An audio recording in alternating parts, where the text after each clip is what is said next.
Welcome to the hidden corners where truth and terror collide.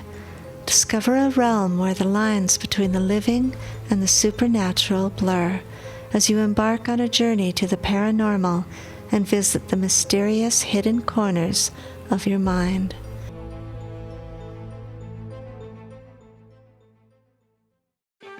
This is the Wolfman Chronicles, Book 6, Episode 75 as it is. Chapter 11, Trouble at the Docks. We're still on Achill Island, in Ireland. Sasha had been crying all morning. Jack held her in his arms as she wept on his shoulder. Through muffled tears, she managed to say, "This was supposed to be a romantic retreat for us, Jack. We were supposed to get married." The morning sky over Achill Island was a dull gray, mirroring Sasha's mood as they stood by the rented van, preparing for the drive to the airport in Limerick. Behind her, the rest of the family was busy loading luggage, their voices subdued, as if sensing the tension radiating from Sasha and Jack. "This was supposed to be our time," Sasha said quietly, her voice breaking as she stared out at the rugged cliffs in the distance. She pulled away from his arms, her eyes puffy and red. "Instead, I'm heading back to Alaska without you, and you're staying behind to chase shadows and criminals. Why can't you just let it go?" "Sasha, please," Jack said, trying to pull her close again. His voice was low and pleading. "It's just a week, maybe less. I promise I'll be back home before you know it." She stepped back, shaking her head and crossing her arms over her chest. "What if something happens and you don't return, Jack? Let me stay here with you," she pleaded.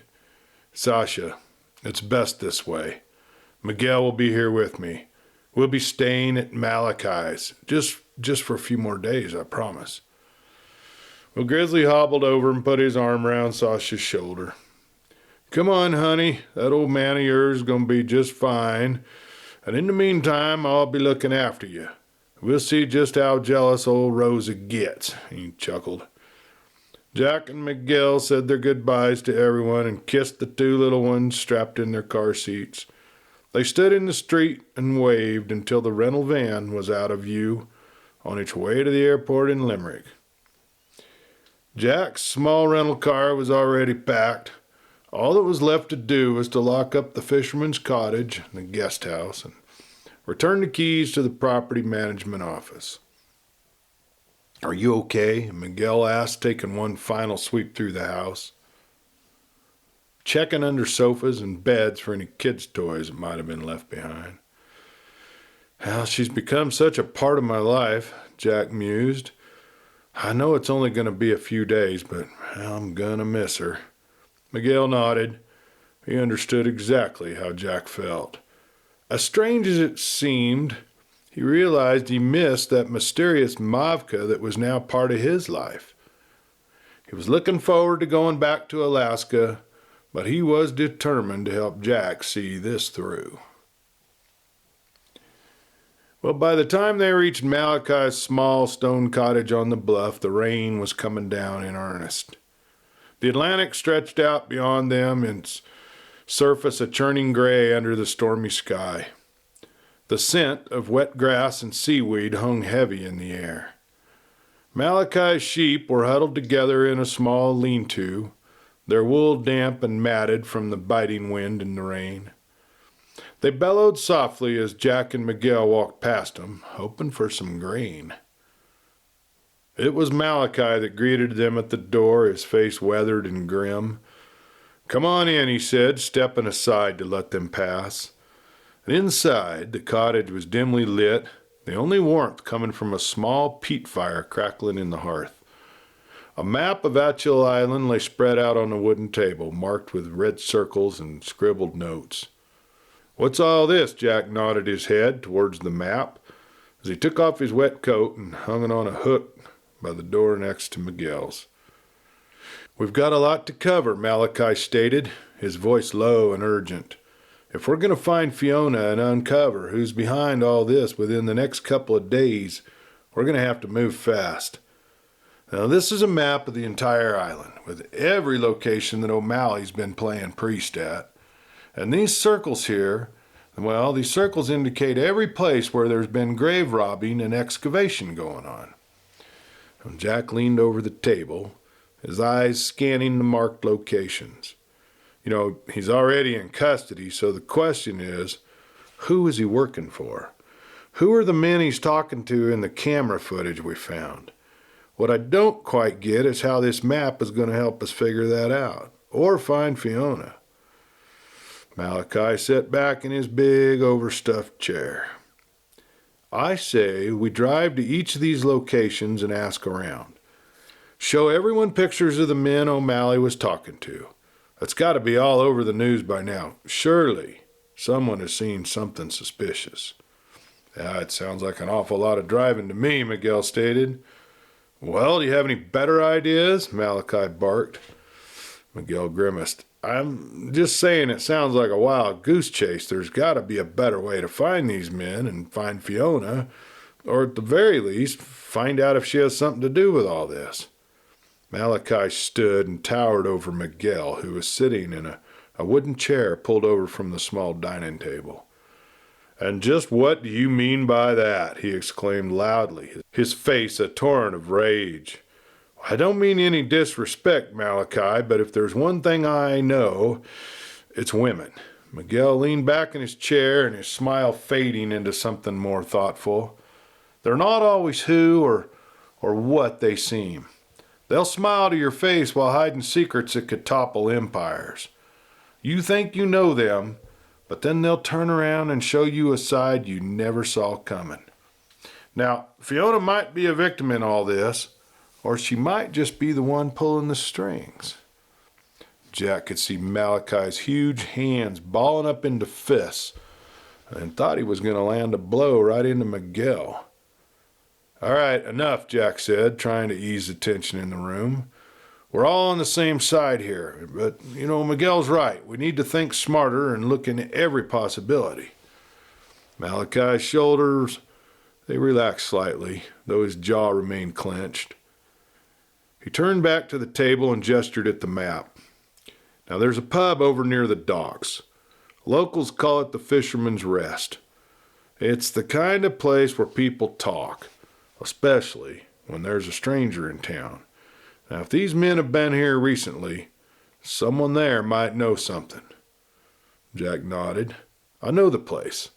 Sasha and I went there when we first arrived here on the island. Everyone seemed very suspicious of us. Not a very friendly atmosphere, to say the least. That's just because you weren't from around here, Malachi responded. They don't take kindly to strangers snooping around. Yeah, I think that's the very thing they told us, Jack remarked before putting on his coat and heading out into the storm. The Fisherman's Rest was a modest, weather-beaten pub perched near the docks. Its sign, a painted image of a fisherman hauling in a net, swung precariously in the wind. Inside, though, the atmosphere was warm and lively with the low hum of conversation and clinking glasses filling the air. A fire crackled in the hearth, casting flickering shadows across the wooden walls, which were adorned with fishing nets and faded photographs of sailors and fishermen. Jack, Miguel, and Malachi stepped inside, shaking off the rain. Heads turned briefly to glance at the newcomers, and a few acknowledged Malachi before returning to their drinks and their conversations. The three men found a table near the bar, their wet coats dripping onto the floor. All right, Jack said, pulling out the photo stills from the camera footage and handing a couple to Miguel and Malachi. Let's just see if anyone recognizes these faces. Miguel leaned back in his chair, scanning the room. Well, now this place looks like the kind of joint where people notice everything and say nothing. We're going to need to tread real carefully here. Malachi walked up to the bar and flagged down the bartender, a stout man with a weathered face and a thick Irish brogue. Afternoon, Malachi began, his tone friendly but firm. He slid one of the photos across the bar. "We're looking for some information. We want to know if you've seen this man before." The bartender's eyes flicked to the photo, then back to Malachi. His expression gave nothing away. "Can't say I have," he replied, wiping a glass with a rag. "But there's plenty of folks who come through here. Maybe one of the regulars knows something." Malachi turned and came back to the table. "Yeah, just like you expected. He hadn't seen a thing. Wouldn't have told me if he had." "Now I'll go talk to those fellers over there by the fire," Jack said, taking a few photos with him, along with his mug of Guinness. "Howdy," Jack said, as he stood next to the fire, acting as if he needed to warm himself. "Looks like a wet one tonight." Well, the men weren't pleased with being interrupted, but had good enough manners not to show it. The oldest of the group, a wiry man with a thick white beard, said, "Where you from, lad?" "Well, most recently from Alaska, but I own a ranch in Montana," Jack replied. "Well, I'll be jiggered," one of the men exclaimed. "He's a drover." Jack laughed. "I guess you could call me that. I've driven some cattle across country, but where I come from, we're called cowboys." And that brought around the laughter from the men. "Let me buy you another pint of the black stuff," the man laughed, slapping old Jack on the back. "The black stuff? I assume you're referring to a Guinness," asked Jack, which brought another round of laughter from the men. Well, before long, Jack and the three Irishmen were carrying on conversations about raising cattle and herding sheep, wellies versus cowboy boots, and the priceless value of a good sheepdog. Meanwhile, Miguel leaned casually against the bar, chatting with two burly dock workers who were nursing their drinks. "So you lads know anyone who's been poking around where they don't belong?" he asked with a grin, sliding over a photo of a ginger-haired man standing near Father O'Malley. One of the dock workers, the larger of the two men, with a shaved head and a bright red beard, looked down at the photo with his eyes narrowing. "Where'd you get this?" he asked. "Just wondering if you've seen the guy," Miguel replied, or maybe you know him." "What's he done now?" the smaller of the two guys asked, and Miguel noticed the man elbow him to keep quiet. "Never seen him before," the bearded man answered. "Okay then, I think you've told me everything I need to know," Miguel said, standing and giving the two men a sly smile. "I didn't tell you nothing." Miguel leaned over close to the man's ear and whispered, "You tell him Miguel is looking for him, got it?" Then he turned and he walked over to where Jack was conversing with the three men by the fire. Pulling up a chair, Miguel sat with his back to the men at the bar, his eye on the reflection in the smooth glass vase over the mantel, just to see if those two dock workers get up to leave. Jack introduced his friend to the Irishman. "This is Miguel. He's my buddy. Now he owns a ranch too, only his is in Mexico. He raises horses." The three men all shook Miguel's hand, and the conversation quickly turned to equestrian traditions in Ireland versus Mexico. "I'm sorry to end our conversation so soon, fellers, but I'm wondering if you happen to have seen any of these men before," Miguel asked. Jack pulled the photos out of his pocket and showed the men. "Aye, I've seen this fella before, this one here. Quiet sort, keeps to himself. Last I saw, he was talking to some lads down by the old pier. Looks like they were in a heated discussion." "Did you catch what they were saying?" asked Miguel. "Nah, but it didn't seem friendly. They left soon after. You might want to check down at the docks if you're looking for answers." "Thank you kindly," Jack replied. It's been a pleasure talking with you." He turned to leave, but the oldest of the three men reached out and grabbed his arm. Jack turned and looked into the old man's eyes. "You be careful down there. Lots of dark dealings happening down there at that dock." "Thank you," Jack replied. "Why, I do appreciate the warning." Meanwhile, at the other side of the pub, Malachi sat at a table with two men in the middle of a card game. Now they eyed him warily as he placed the photos on the table. I'm not here to interrupt your game, lads, but I'll buy you another pint if you take a moment and look at these photos. Go ahead, look real good. You recognize any of these men?"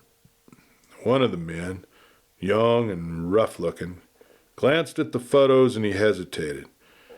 "I might have seen this one," pointed to the man with the red hair. The same one the dock workers had recognized. "He come in here a couple of weeks ago, played a couple of hands with us. Not a very friendly fella. Sore loser he was." Malachi caught the waitress's eye and held up 3 fingers. Within minutes, the waitress come back with 3 pints of stout for the men. "Where do you think I can find this guy?" Malachi asked. Now, the older of the 2 men looked up from the cards he was holding in his hand, and he studied Malachi's face for a moment. And then he said, "You just head down to the docks. You won't have to go looking for him. He'll find you soon enough." Malachi returned to the table where Jack and Miguel were putting on their coats. "Heading out?" he asked. "To the docks," Miguel replied. Malachi nodded. "Just what I was going to suggest." Outside, the rain had intensified, slapping against the windows of the pub and slicking the cobblestone streets. The sound of waves crashing against the pier echoed in the night. And that's when Jack noticed the 2 dock workers that Miguel had spoken to earlier, lingering in the shadows behind him. Their footsteps were muffled by the rain, but Jack could tell they were deliberately being followed. "Looks like we got trouble," he said quietly. Miguel stared straight ahead and kept on walking. "I figured they'd follow us and lead us right to the man we're looking for, or at least someone who might have some information." As they neared the docks, 2 more men emerged from the shadows ahead, boxing them in. The first pair of dock workers were getting closer now, their faces grim, while the 2 newcomers flanked them, their postures aggressive and unwelcoming. One of the men was holding a long steel pipe that looked a bit like a crowbar. Overhead, the lamp post cast eerie shadows across the rain-slicked wooden planks. "Well, well," one of the newcomers said, a burly red-haired man with a thick brogue and a wicked grin. "Looks like you lads took a wrong turn. These docks ain't a place for strangers to be poking around." The 2 men from the bar had caught up by this time. The man with the red beard told the other 2 that these men were hanging around the bar, asking questions and showing pictures of Red and O'Malley. The dock workers formed a loose semicircle, their postures tense and menacing. The rain was streaming down their faces. The bearded man from the pub stepped forward, a crowbar clutched tightly in his hand. His lips curled into a sneer as he spoke, his voice rough and edged with malice. "I told you back at the bar, lads, these docks ain't no place for strangers to be asking questions. Seems you didn't take the hint." "So you know O'Malley?" Jack said to the burly redhead, the one who apparently went by the name of Red. The man's grin widened, revealing a row of uneven teeth. "I'd say that was none of your business. You chaps don't seem to know what minding your own business means, though." He looked over at his companion. "What do you say we teach these boys a lesson about minding their own business?" One of the dock workers from the pub lunged forward, aiming a clumsy punch at Jack. And Jack sidestepped him with ease, grabbing the man's arm and twisting it behind his back. The man cried out in pain before Jack shoved him away, sent him stumbling into a pile of crates. "Wrong move," Malachi growled, stepping forward as another man swung a rusted crowbar toward him. Malachi caught the crowbar mid-swing, his strength unnervingly inhuman, and wrenched it from the man's grasp before delivering a powerful blow to his chest that sent him sprawling to the ground. Miguel moved with calculated precision. As one of the dock workers rushed him, Miguel ducked and delivered a sharp elbow to the man's ribs, following it up with a quick jab to his jaw that left him dazed. The man doubled over, gasping for air as Miguel's calm voice cut through the chaos. Now, how about you tell us about O'Malley? Red, seeing his men faltering, pulled a knife from his belt and advanced on Jack. The blade glinted in the dim light as he slashed wildly, but Jack's reflexes were just too fast. He dodged the strikes with ease. When the man lunged, Jack grabbed his wrist and twisted, forcing him to drop the knife. And in that same fluid motion, Jack delivered a headbutt that sent the ringleader staggering backwards. The scuffle had brought out the wolfish instincts in both Jack and Malachi. Their eyes gleamed with an unnatural light, and their movements became sharper, more like a wolf. Jack could feel his pulse racing and the beast within him clawing to get out. He stole a glance over at Malachi, whose expression was equally wild, his chest heaving as he fought to keep control. It was difficult to hold back the transformation. Miguel, noticing the shift in his companion, stepped in quickly. "All right, that's enough," he shouted, grabbing Jack's arm and pulling him back before he could deliver another blow. "Like I said before, how about you tell us what you know about O'Malley?" The dock workers, battered and defeated, groaned as they struggled to their feet.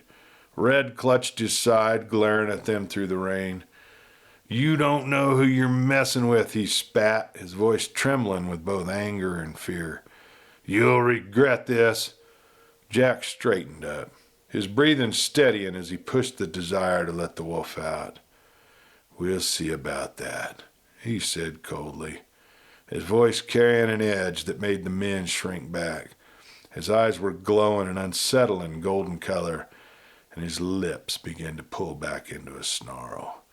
Miguel took a step in front of Jack and whispered, "Get it under control, man." Red looked down at his feet, still rubbing his sore ribs, and the defiance faltering under Jack's piercing gaze. Finally, he muttered, "O'Malley, he come through here a few weeks ago. Met with some men, foreigners. We didn't ask questions, and neither should you." "Where did they go?" Malachi demanded, his tone sharp and unyielding. The man shook his head. "I don't know. They loaded something onto a boat and disappeared into the night. That's all I know, I swear." Miguel stepped forward, his eyes narrowing. "What kind of boat, and where was it headed?" It was a fishing trawler." The man stammered. No name on it, just a faded hull headed west toward the open sea." Jack exchanged a glance with Malachi and Miguel. The pieces of the puzzle were slowly coming together. He turned back to the dock workers, his voice cold and final. "If you're lying, we'll be back. And next time, we won't be so friendly." Without waiting for a response, the three men turned and walked away, leaving the dock workers to pick themselves up in the rain. As they made their way towards the village, Jack's thoughts churned. O'Malley was slipping further into the shadows, but at least now they had a direction. Miguel broke the silence, his tone wry but tinged with concern. "You two need to keep those wolves on a leash. It's only a matter of time before someone notices. With all the press about O'Malley being a werewolf, everyone is on edge. You don't want to be put away in jail because you couldn't hold your wolf at bay." The storm raged on as they made it back to the pub where they'd left the car. "So, where do we go from here?" asked Jack. Miguel stopped and shook his head. "There was no damn fishing trawler. The guy was lying through his teeth," Miguel answered. "I can spot a lie a hell of a lot better than either one of you. I say we stay right here and find out who Red talks to in the next few days. I have a feeling that guy is going to lead us right to the person in charge of this whole operation, whoever he or she might be." Malachi stole a glance toward Miguel. "You're still thinking Fiona is in on this, aren't you? I tell you, Miguel, you're wrong. I know her like I know the back of my hand." Miguel glanced over at Jack and shrugged his shoulders and said, "It's just a gut feeling." Fiona's hands rested on the worn wood of the large table used for cleaning fish, her fingers tracing the lines and scars etched into its surface. It was a sturdy table, like herself, built to endure, to weather the years and their burdens. She looked out the window at the gray skies over Achill Island, the wind whipping the sea into white-capped fury. The view was always a comfort to her, even now, when the weight of what she'd become threatened to suffocate her. She hadn't always been this way. Once she was a good Catholic girl, raised to kneel at the altar and believe in the mercy of God. Then Finn O'Shea came into her life like a whirlwind, all dark hair, quick smiles, and a reckless gleam in his eye. He was trouble. Everyone in the village said so, but Fiona saw something else in him, a softness hidden behind the bravado. She loved him fiercely, and for a time she thought her love could tame him. She did her best to keep him out of trouble, to make him see the life they could build together if he'd just let go of his past. But Finn's past wouldn't let go of him. The men he used to run with weren't the sort to forgive or forget, and loose ends were a danger they couldn't tolerate. Fiona knew the truth the day Finn's car went over the cliff, even if no one else would believe it. He'd told her things in whispered conversations late at night, things he swore he'd take to his grave. And he had. But Fiona wasn't about to let the men who'd taken him from her think that they had won. It started small. Finn had left her with enough knowledge to put a few plans in motion, and she found herself doing things she never imagined. A robbery here, a bribe there. Before long, the power she wielded was intoxicating. She knew the island, its people, and their secrets better than anyone. Finn's death had cracked her wide open, but from that crack, something darker had grown. She built her empire out of pain and revenge, her good Catholic heart buried somewhere she could no longer reach. When Father O'Malley came to town, Fiona recognized him for what he was. He might have been wearing a priest's collar, but the man had sin in his eyes and dirt under his fingernails. He wasn't here to save souls. He was here for something else, and Fiona intended to find out what.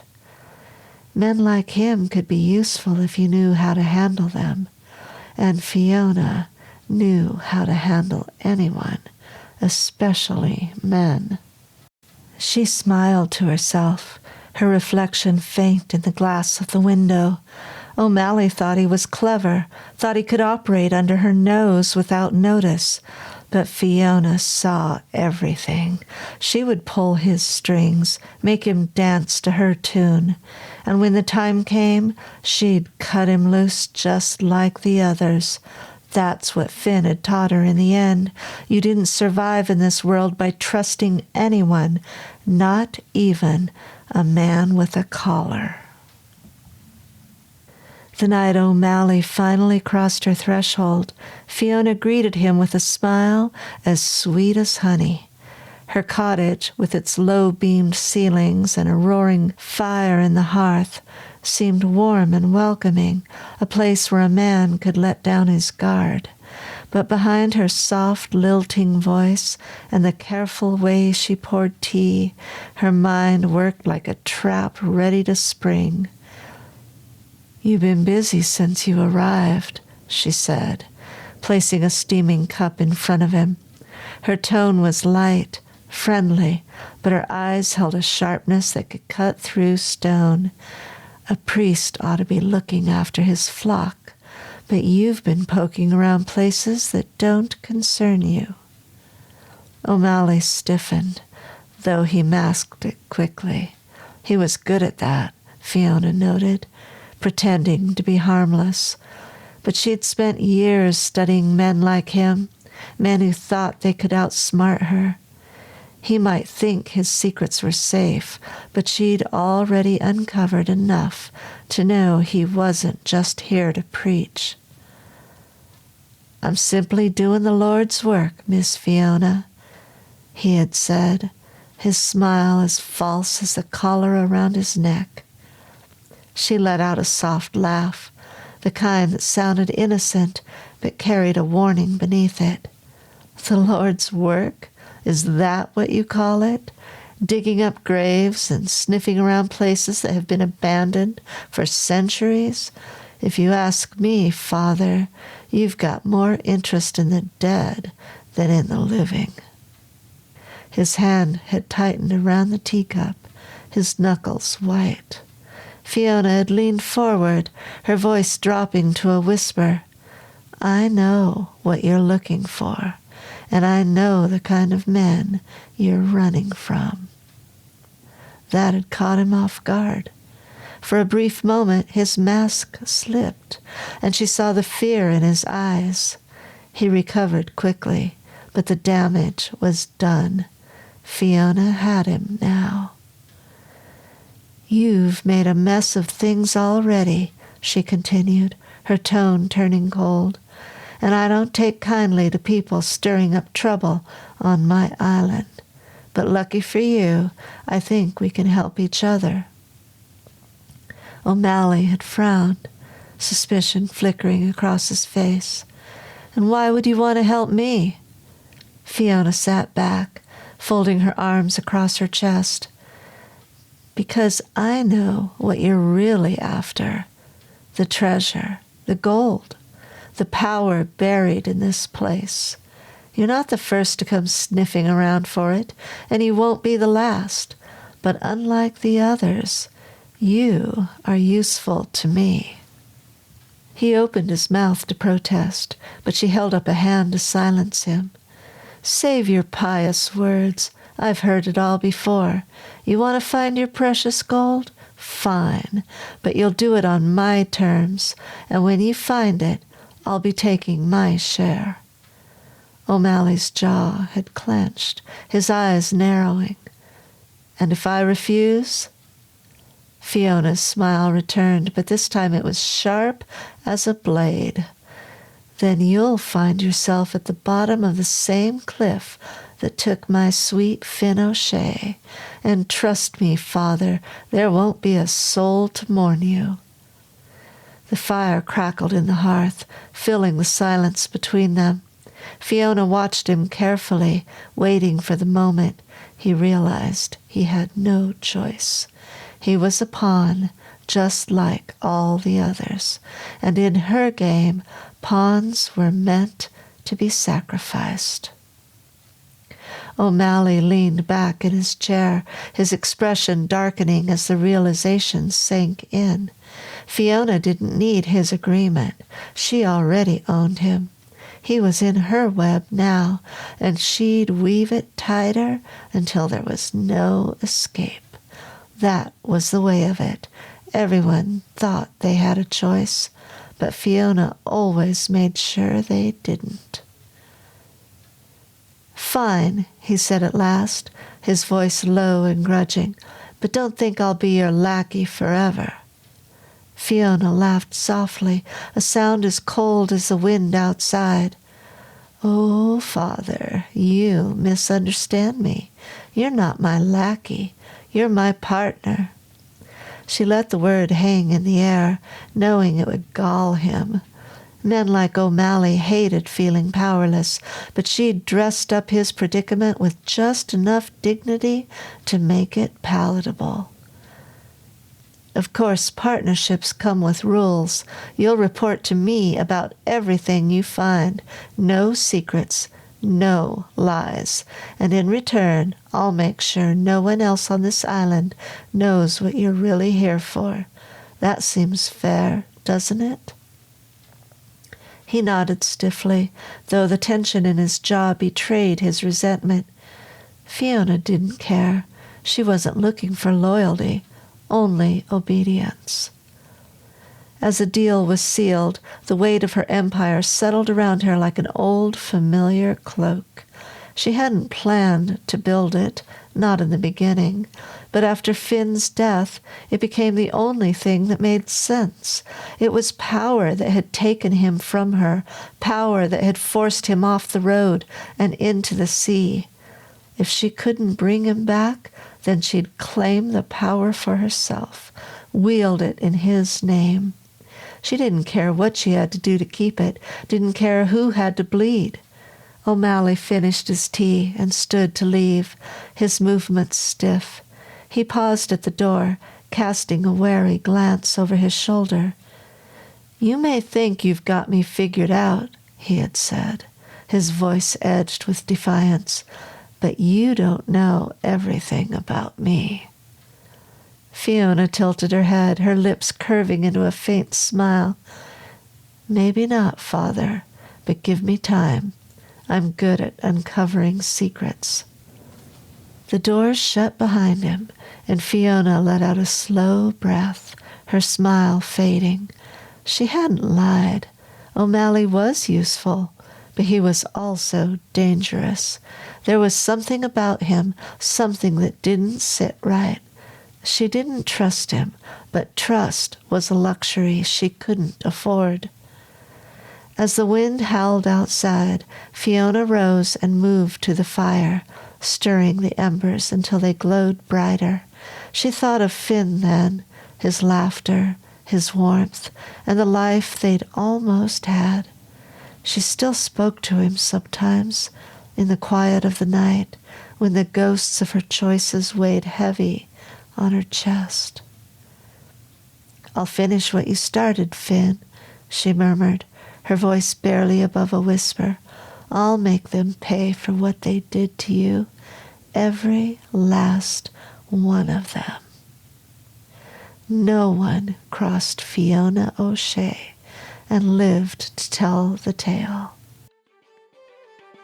Thank you for listening to this week's episode, and I hope you'll join us next week for another installment of the Wolfman Chronicles.